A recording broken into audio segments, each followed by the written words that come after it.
آج کی نیکی اللہ سے ڈرنے والے کیسے ہوتے ہیں؟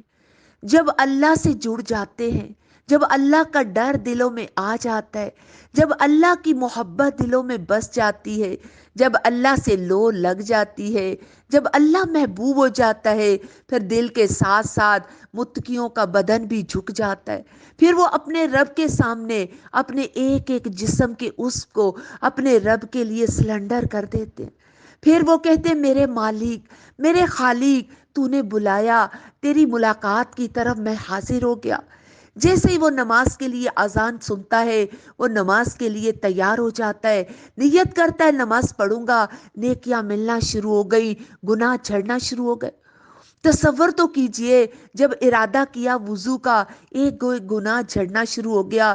جب نماز کی طرف قدم اٹھے تو نیکیاں ملنا شروع ہو گئی۔ جب رب کے سامنے کھڑے ہو گئے، اللہ اکبر، تو رسول اللہ صلی اللہ علیہ وآلہ وسلم نے فرمایا، زمین آسمان نور سے بھر گیا۔ جب بندے نے کہا الحمدللہ، تو سارا نیکیوں سے بھر گیا۔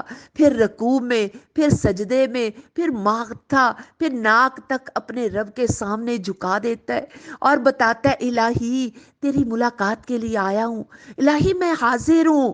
اور یہ کیسی یہ کیفیت ہے، اور یہ نماز میں ایسی کیفیت ہوتی ہے نا، کہ اب دیکھیے تو صحیح، میں گندی غلیظ قطرے سے بنی ہوئی انسان، پیٹ میں گند، وجود گندا، ہاں، برش نہ کریں ایک دن تو منہ سے اسمیل آنے لگ جائے، پسینہ آ جائے تو بدبو آنے لگ جائے، پاؤں سے ایک دن جرابیں نہ اتاریں تو گلا بدبو آنے لگ جائے، ہاں۔ اور یہ گندا انسان اس مالک، اس کائنات کے بادشاہ کے سامنے، جس کی کائنات کا ذرہ ذرہ تسبیح کر رہا ہے، وہ مالک خالق، ہاں، اس بادشاہ کی ملاقات کے لیے جا رہے ہیں۔ تو سوچئے تو صحیح، اگر ایک بادشاہ دنیا کا اس کی ملاقات کے لیے جائیں گے تو کیسے جائیں گے؟ اگر فقیر سے ملیں گے تو کیسے ملیں گے؟ وہ رب بلا رہا ہے، مؤذن اذان دے کے کیا کہتا ہے؟ حی علی الصلاۃ، حی علی الفلاح، آ جاؤ، آ جاؤ نماز کی طرف، ہاں، آ جاؤ فلاح کی طرف۔ جب بندہ نماز کے لیے جاتا ہے، فرض کے ساتھ نفل بھی ادا کرتا ہے، تو اللہ سبحانہ و تعالیٰ اس کے درجے بلند کرنا شروع کر دیتے ہیں۔ اللہ تعالیٰ نے بندے کو چنا اور بندہ نماز سے بھاگتا ہے۔ اللہ تعالیٰ فرماتے، میرے بندے، تجھے کس چیز نے دھوکے میں ڈال دیا؟ نمازوں کو ضائع کر بیٹھے، کس لیے؟ خواہشات کی پیروی کرتے ہوئے۔ دنیا کی محبت کے لیے دل مچلتا ہے نا، نمازوں میں غفلت آ جاتی ہے، نماز کو چھوڑ دیتے ہیں، نیند آ گئی تو نماز گئی، سستی ہو گئی تو نماز گئی، مہمان آ گئے تو نماز گئی، دوست آ گئے تو نماز گئی، ٹی وی اور موبائل لے لیا، پکڑ لیا، دیکھنے لگ گئے تو نماز گئی، شاپنگ پہ گئے تو نماز گئی، ہاں۔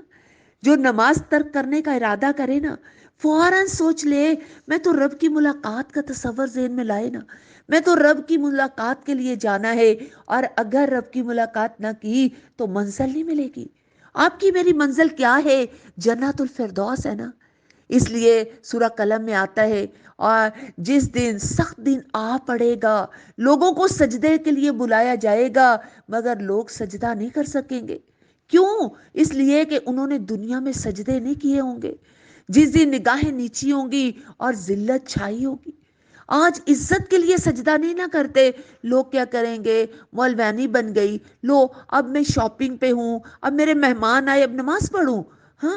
آج عزت کے لیے سجدہ نہیں کیا جاتا، کل ذلت عطا کر دی جائے گی، اور بے نمازی کو تو بھڑکتی ہوئی آگ میں ڈال دیا جائے گا۔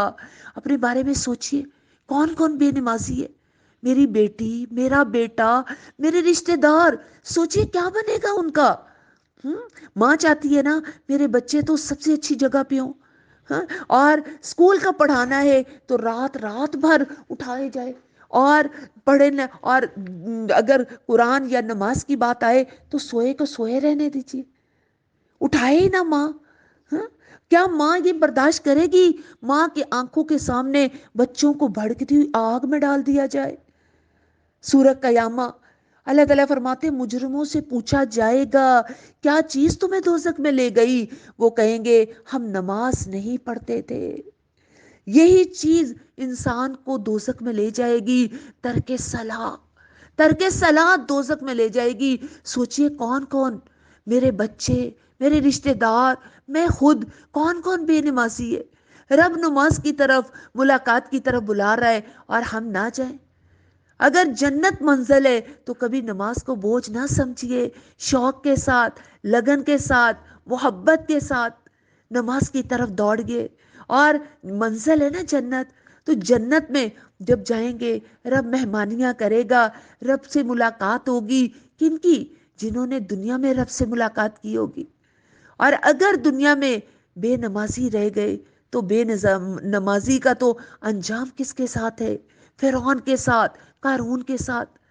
تو نماز کے لیے اپنے آپ کو تیار کیجئے، اذان ہو مصلی پہ آ جائیے۔